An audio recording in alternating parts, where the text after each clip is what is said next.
Continuing Chapter 3 of Part 7.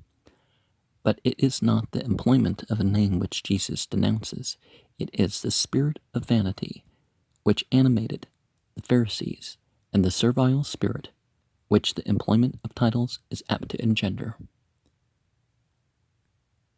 So it's not honor and dignity that's a problem, it's what you do with it that can be. Peter and Paul spoke of themselves as spiritual fathers. See 1 Corinthians 4:15, 1 Timothy 1:2, Titus 1:4, 1 Peter 5:13, and we see others speak of the various prophets as spiritual fathers, much in the way that indicates that although they were of different times and sometimes different places, there was a oneness to them. So if you really believed in one, you believed in them all. Jesus teaches that positions in the societies of his followers, such as should afterwards be formed, were not to be regarded as dignities, but rather as services, that no man should seek them for the honor they might confer. Well, at least not the fact that people are saying, oh, look at his great position. But for the field of usefulness they might afford, and that no man should lead off a sect, there being but one leader, and that the whole body of believers are brethren, of whom God is the Father. Again, as we've seen that spiritual father thing. And then he turned upon the Pharisees and exposed and denounced them, opposed to that poverty of spirit, which is the subject of the first benediction in the Sermon on the Mount, is a denunciation of that lie which pervaded the long prayers of charity made by the sanctimonious Pharisees while they were privately devouring the houses of defenseless widows. And in this first note here, we remember what's done with Lot is that a lot of Jewish congregations and a lot of Christian congregations make their services so long. It's one thing having an hour weekly service or something like that, but making it like required that if you're on your own or whether you step into the synagogue for the more common prayers, that they're just these long things that, like, all evening long you pray. All through the early twilight, from dawn to sunrise, you pray. It's like, well, not everybody can do these hour and a half prayers, or even the extending of the holiday prayers into something that takes like 5 hours on the Day of Atonement or something like that. That's kind of, too much, right? Even in their prayers, they lied. They were not able to be honest at their devotions. Well, if they're acting like things are required that aren't required, that's not being honest. And this is mentioned first because it seems to be a key to the whole. If when a man approaches God in prayer he is a hypocrite, how can he be otherwise with his fellow men? To obtain the property of the helpless unrighteously is bad enough, but to commit this villainy under the garb of piety is absolutely damnable. 2. In the sermon, he had blessed mourners, encouraging all who were penitent, making their heartfelt grief a source of comfort to them. But the Pharisees, being uncharitable and hypocritical at once, not only did not repent and prepare themselves for the kingdom of the heavens, but actually kept others from entering. And they sat in the seat of Moses. They should have been the teachers of a true spiritual religion, but instead, when men showed any signs of a spiritual awakening, they repressed them, as they were trying to suppress him who taught the highest spiritual truths. Their sitting at the door of knowledge as janitors was a lie over which Jesus pronounced a woe. 3. Their position, however, demanded that they should do something.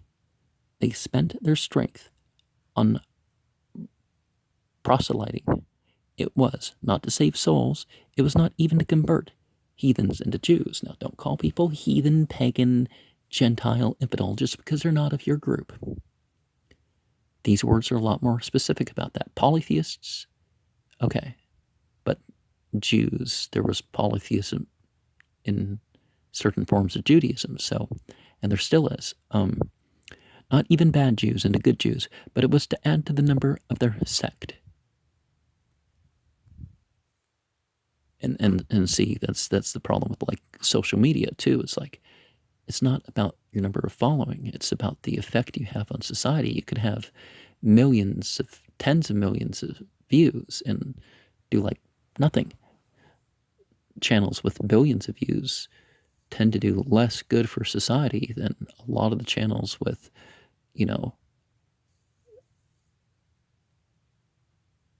thousands of views or something.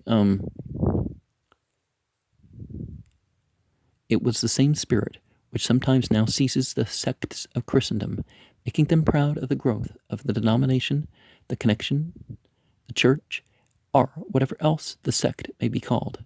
It is opposed to that meekness which is the subject of the third benediction in the sermon. They were fierce and hot, like the Gehenna, the burning valley of Hinnom. Gah is, the valley, and Hinnom, I don't know, I don't remember what Hinnom means, but, south of Jerusalem, through the dung gate, and when they had made a pervert, he was doubly as bad as themselves, as perverts, the world through, usually are. And it just gets worse with the media, right?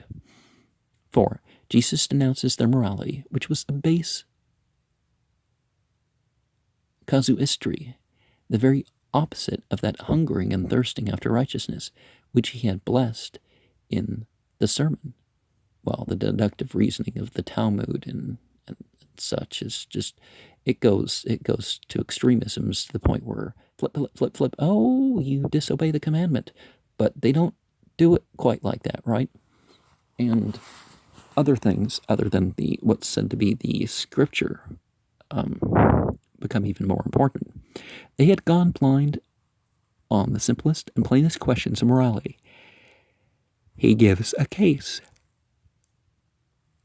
The oath by the temple, by this dwelling, was frequent. Sometimes it was by the temple treasure. The Pharisees distinguished between the binding obligation of these oaths. The violation of the former was a trivial offense.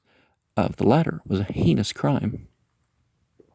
It was that foolish casuistry of those who set more store by the church than by the chapel or meeting house, who forgot the value of that which sanctifies, and think only of that which may be sanctified. Now, you could say that this room I'm in is a chapel, but then again, if you switch from the word church to temple, it holds that same thing too. There's those same terms for a regular place of the ritual prayers that has been set apart for that. Well, a chapel, and it doesn't matter that this isn't a place that a bunch of people come visit. Well, it does matter because there's some effect there, but I mean, it's it holds the same sanctity for performing ritual prayers and stuff. As if building, ornaments, vestments, ceremonials constitute the kingdom of the heavens.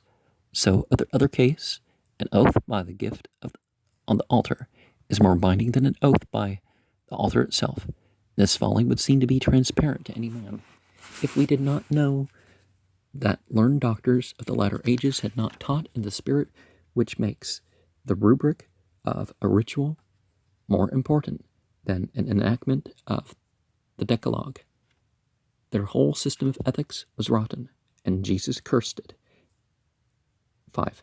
And then he pronounced a woe over their hypocrisy in what they would have considered their devotion to religion.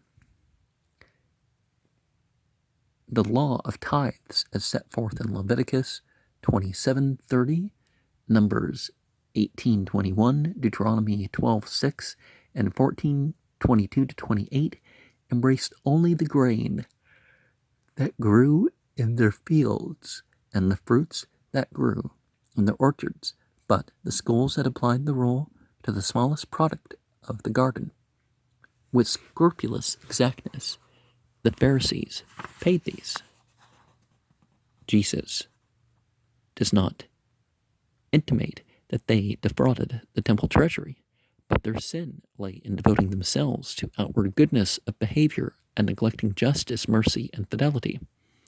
It is common for men who never suspect themselves of being Pharisees to fancy themselves just in character because they are scrupulous upon some one right point of practice. It is the spirit of justice that is required, that justice which dwells with fidelity and mercy, that mercy on which he had pronounced the fifth benediction in the sermon. Of what avail their tithes, their outward strict legality, if their souls were lawless? That is, if they did not submit heartily to the law of God. He does not disparage attention to the minutest regulation, nor the most punctilious observance of all regulations. What he denounces is the being content with all these, while the weightier matters are neglected. Your intentions, your consciousness that you orchestrate an actual devotion with, right? 6. It was not wrong to cleanse the outside of the cup, but if either was to be neglected, let it not be the inside. If their scrupulousness led them to strain their wine through a filter so that they might not swallow an unclean insect, how absurd would such rigid observance of the law be when contrasted with the swallowing of so huge an unclean beast as a camel? Jesus uses this proverbial expression to exhibit their enormous hypocrisy. Well, if we're referring to camels repeatedly, remember the letter G, Gimel, and it's not pronounced with the J sound ever, but this is set forth in the horrible figure of a grave, the tomb, which was whitened, not to beautify it, but to warn all passers-by that they were in peril of becoming legally unclean. The graves were, every year on the 15th of Adar, whitened with a kind of chalk, konia, a practice derived by the rabbins from Ezekiel 39:15, not merely for the sake of appearance, but also that these places, the touch of which was defilement, Numbers 19:10, might be more easily seen and avoided.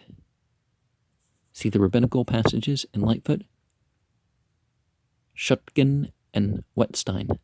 Thus they always had a pleasant outward appearance. But that very signal of filth made the graveyard picturesque, while it failed to sweeten the grave that was full of the corruption of putrefying corpses. Such were these purest, pure and white as lime outside, but inwardly filthy as rotting flesh. What a contrast with the pure in heart who received the sixth benediction of the Sermon on the Mount. 8. The eighth woe sums up the whole by denouncing their hatred of the true spiritual life. As a benediction was pronounced in the Sermon on the Mount on those who were persecuted for righteousness' sake, so in this valedictory is a woe uttered against those who were murderers of the prophets and those who inherit the spirit of persecutors. The fathers of those Pharisees had killed the prophets, and those Pharisees themselves had adorned their graves, glad that the prophets who harassed their wicked fathers were not alive to torment their more wicked children. Men praise those of a former generation who did the very thing for which they denounce those of their own. Steer, Volume 3, page 232, quotes, "Ask in Moses' time, who are the good people? They will be Abraham and Isaac and Jacob, but not Moses. He should be stoned." Wait, what? X in Samuel's times. Who are the good people? They will be Moses and Joshua, but not Samuel. Ask in the times of Christ, and they will be all the former prophets, with Samuel, but not Christ and his apostles. Oh, okay. I didn't get for a second what they were talking about. You know, they didn't accept them, so anybody supposedly making a false claim of prophethood, the idea would be to kill them. But of course, this is not the right approach. It's just the biblical approach. They were, in the last times, the opposition to spiritual views of God's government of the universe, which has prevailed in the Jewish heart and was growing intenser with each succeeding generation, culminated in the men of the time of Jesus. He was about to close the list of martyrs. Of those who had preceded him, he speaks strangely. He speaks as from the consciousness of Almighty God, as if he, in fact, were Almighty God. He, Jesus, had been sending prophets and wise men to persuade them away from their materialism to a spiritual religion. Now, where does it say that Jesus said this? He was the sent one with this, with not his own doctrine, as the Bible has Jesus say. So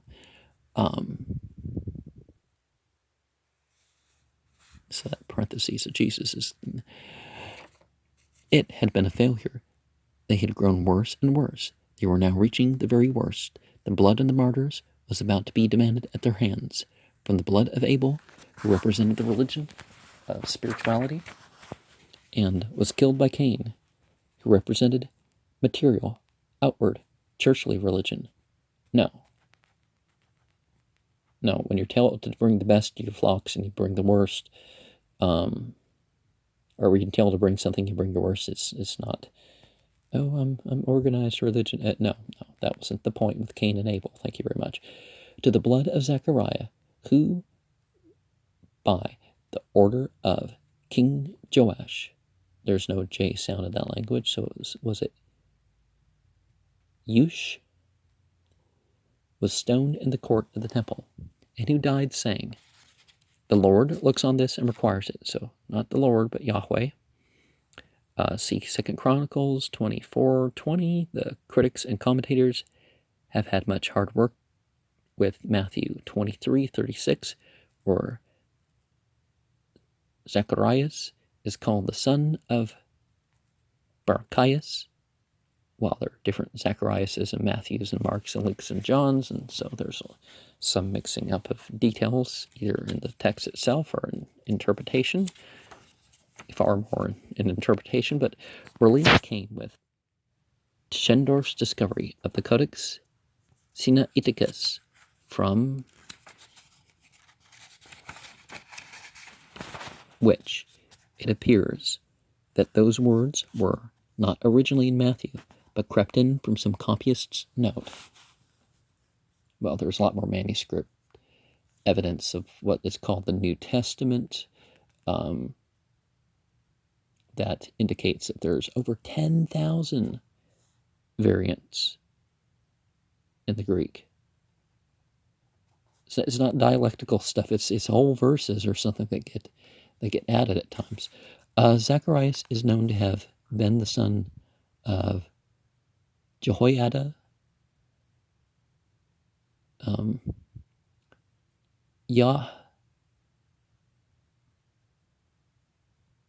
Yahyad, I don't know how it's supposed to be pronounced, but after all, it may have been Zacharias, the son of Barachias, in Ezra 5:1. We have Zechariah, the son of Iddo, and in the book of Zechariah 1, verse 1 and 7, we have Zacharias, the son of Barachias, the son of Iddo. The Old Testament does not mention his murder, but Whitby quotes the Targum as saying that he was killed in the day of propitiation. The goodness of this man and his father, Yahudah, and the atrocity of his murderer kept his memory vividly in the minds of the Jews. Jesus told the Jews that the measure was full.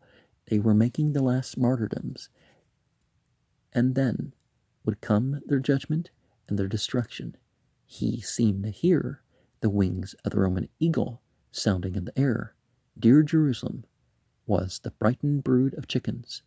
He had denounced with the utmost vehemence the sins which he had pictured with the most poignant invective, but the sinners were his own people. That which was about to be the prey of the bird of power and the plunder was his own Jerusalem, metropolis of his nation, seat of the throne of his ancestors, site of the temple of his father. His heart melted. After the flash of the lightning stroke of his terribly eloquent denunciation of their sins came the shower of the rain of his piety and compassion. The omnipotence of God is not able to reduce the obstinacy of man. Even this Jesus, who had opened the eyes of the blind and the ears of the deaf, who had stilled the stormy sea, who had cleansed the leper and raised the dead, even this Jesus had not power to break the rebellion of his proud countrymen. Even omnipotence is not a sufficient servant for love. He sets the feebleness of his tears against the power of his miracles, and to this day his sob and the pathos of his "O Jerusalem, Jerusalem" wins more hearts to ways of goodness and love than his eightfold "Woe, woe" repels from the paths of badness and hate. But what good is a love that's, if you love me, keep my commandments? Whether Jesus is quoting God, well, it says that Jesus is not speaking his own doctrine, so he was definitely talking in terms of God's commandments. Either way, though, because the inspired way of a prophet even should be followed, which would be in accord with the revelation thereof, and thus ended his valedictory to Judaism. It is no longer his. Jerusalem is no longer the house of his father. He speaks of it to the Jews as your house. It represents no longer religion, but churchism. Well, churchism, or being churchly, is a fragment of religion. Religion is a whole-on relationship. And, templalism or whatever is, I guess, a little beyond churchism, but, again, the idea, the hero shrine thing, because Jesus wasn't supporting that, as it seems. It has ceased to be God's and becomes man's. He sat down in the court of the women, opposite the treasury, where the chest for alms is placed.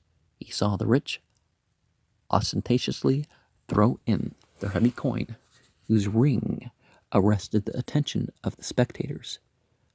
Among the donors came a woman, a poor widow, and she threw in 2 lepta, which made a quadrans. A lepton was a bronze coin, the smallest in value of all in circulation at that time. 2 lepta made a Roman quadrans, which was equal to about 1/5 of an American cent, so that 1 lepton really represented the imaginary mill of the American currency.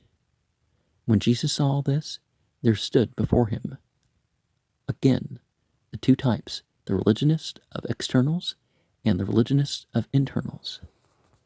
And a farthing, rion, aga, rion, okay, eek,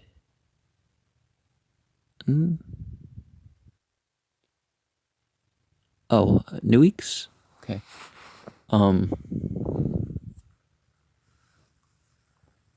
but remember, this was written back in a day where 50 cents would get you something like $20-$30 worth of stuff nowadays.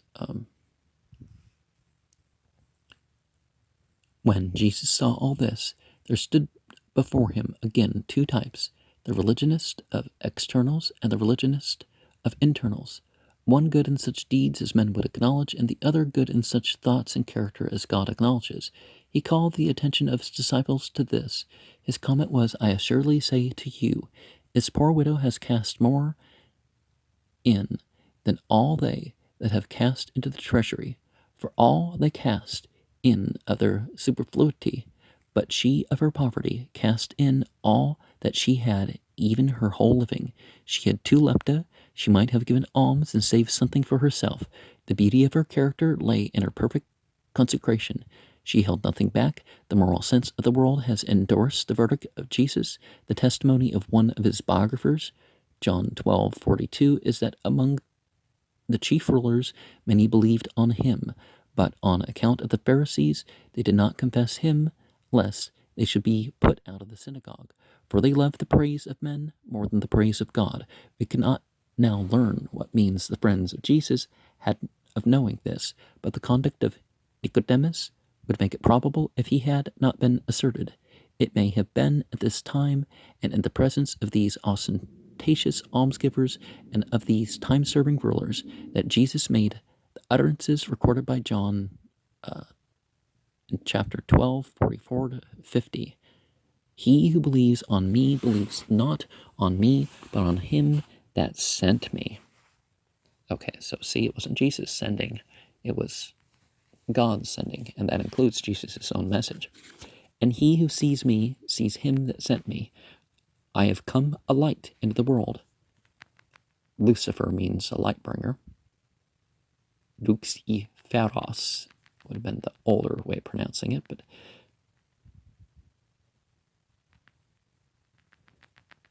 I've come a light into the world, that whosoever believes on me should not remain in darkness.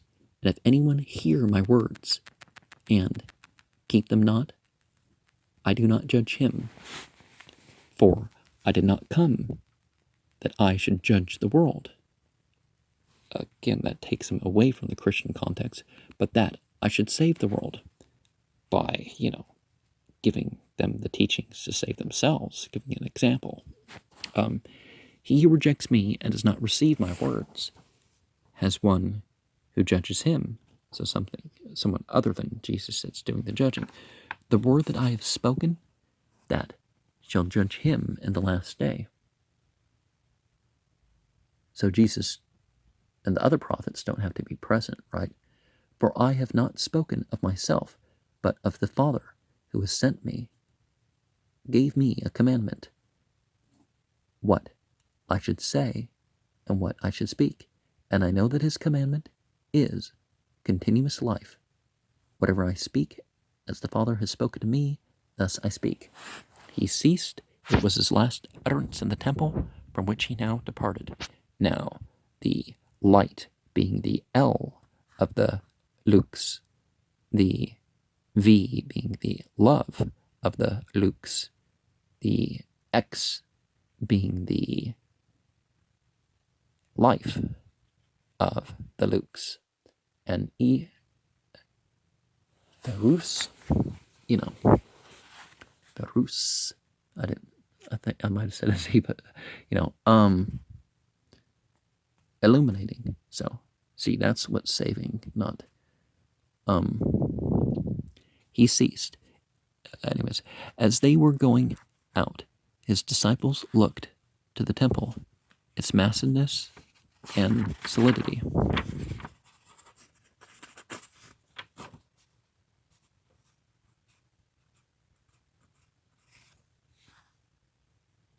And beautiful adornings of gifts and goodly stones. They said, Teacher, see what manner of stones and what buildings. They would seem to intimate a contrast between the apparent strength of the huge structure before them and the prophecy of desolation which Jesus had uttered concerning it. Perhaps they also had a natural pride in the grandeur of their temple, and there might have been a deprecatory tone in their speech. The solemn reply of Jesus was, Do you see all these great buildings? There shall not be left here stone upon stone that shall not be thrown down. They silently passed up Mount Olivet on the way to Bethany. It was evening. He sat down to rest on a projection from which could be seen the city, now crowded with nearly 3 millions of worshippers, and from which the temple, its roof covered with golden spikes that flashed and glittered in the setting sun, was specially conspicuous. It was a grand sight. Perhaps also faintly through the evening stillness came snatches of psalms and hymns from singers in the temple, as up through the quiet air curled slowly the smoke from the evening sacrifice. Then Peter, James, John, and Andrew came to him with a complex question. Tell us, when shall these things be, and what shall be the sign of your coming and of the end of the present order of things? They acknowledged his messiahship. They connected the fall of the temple with the destruction of the existing order of things. They could not conceive for a moment that the downfall of the world should not immediately follow the overthrow of the temple.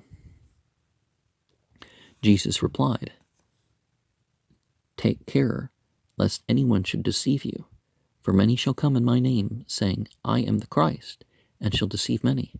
The time draws near. There's a lot of people nowadays that have claimed themselves to be Jesus incarnate, and go not after them, and you shall be about too. Ye shall in the future hear of wars and rumors of wars. So to it, be not troubled, for it is necessary that this come to pass. But the end is not yet, for nation shall rise against nation, and kingdom against kingdom, and there shall be shocks and famines in places, and fearful things, and great signs shall there be from heaven. But all these are only the beginning of the pangs of childbirth. But beware of men, for before all these things they shall lay their hands on you and persecute you.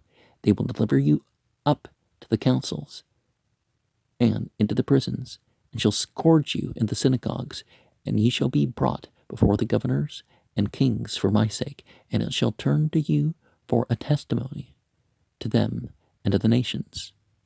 Nowadays we use more secular synagogues, right? Because synagogue is just a gathering place. That's all the term really means. But when they shall deliver you up, to be not over anxious beforehand, how or what ye shall speak, nor premeditate what ye shall answer, but whatever shall be given you in that hour,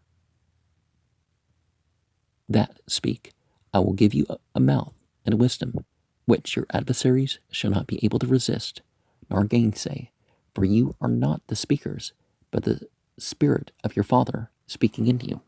So see, that's one of the joys of fundamentalism, is that you can, you've opened yourself to being direct to the sources, and therefore if you're supporting yourself directly with the sources rather than through the ecclesiastical authority or various philosophers and mystics and their personal experiences and stuff, then, you are the messenger of the messengers. Think not that I came to cast peace on the earth. I came not to cast peace, but a sword, rather, and divisions. I came to cast fire upon the earth, and what will I, if it were already kindled?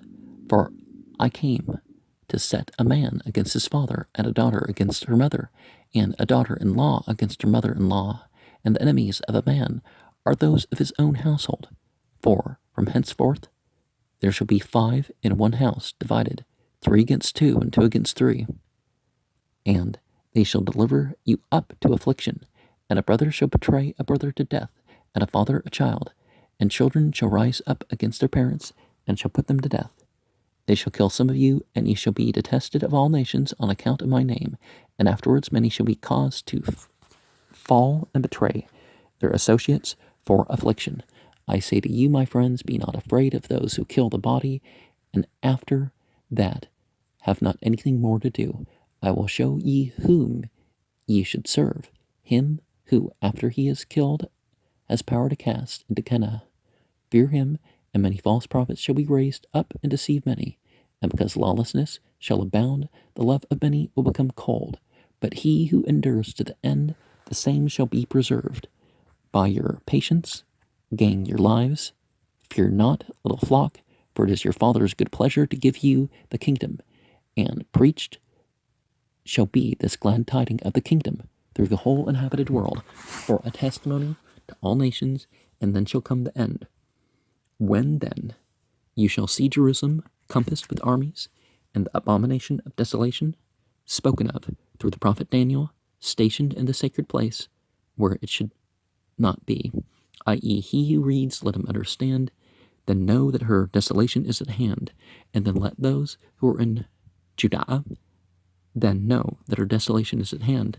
Then let those who are in Judea flee to the mountains, and let those who are in the midst of her depart out, and let not those who are in the country places enter into her, and let not him who is on the roof come down and take anything out of his house, nor let him that is in the field turn back to take his garment.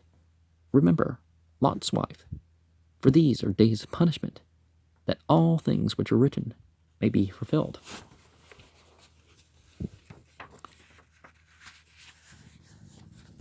And remember, some confusion is in the thing. Jesus came not to do away with any of the law, but to refurbish it. So it's not. It's different from a prophecy being fulfilled, and that's it. Because who in their right mind would see, well, we obeyed that commandment before, so it's been done. It just doesn't make sense, right? And one person obeyed a commandment, so we don't have to obey that commandment too. You got to do what's right and not do what's wrong in your own life, right? And woe unto them that are with child, and to them that suckle in those days.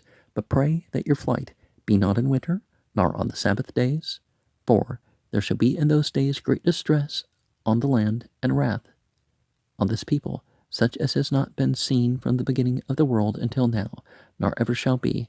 And they shall fall by the edge of the sword, and shall be led away captive into all nations, and Jerusalem shall be trodden down by the nations, until the times of the nations shall be fulfilled, except those days were shortened. There should no flesh be saved, but on account of the chosen, those days shall be shortened. Well, war is something that has sped up. 100 years war doesn't accomplish what a 1 year war can do nowadays, or much less than one. Literally, within a day, the level of destruction could be leveled to the world is more than could be leveled to a country in decades of war. Days will come when ye shall desire to see one of the days of the Son of Man, and ye shall not see it. One of the words for Son of Man, Saurut, equals 666, by the way. Then if one shall say to you, Lo, here is Christ, or there, believe not. For there shall arise false Christs and false prophets, and shall show signs and wonders, so as to deceive, if possible, even the chosen. But I have told you before, if they shall say to you, Behold, he is in the desert, go not forth. Behold, he is in the secret chambers, believe not. For as the lightning comes out of the east and shines to the west, so shall be the coming of the Son of Man in his day. His hearers broke in with the interrupting question, Where, Lord? Curie, spiritual master, that's what they mean. They don't mean that, He replied, Where the carcass is, there are gathered eagles.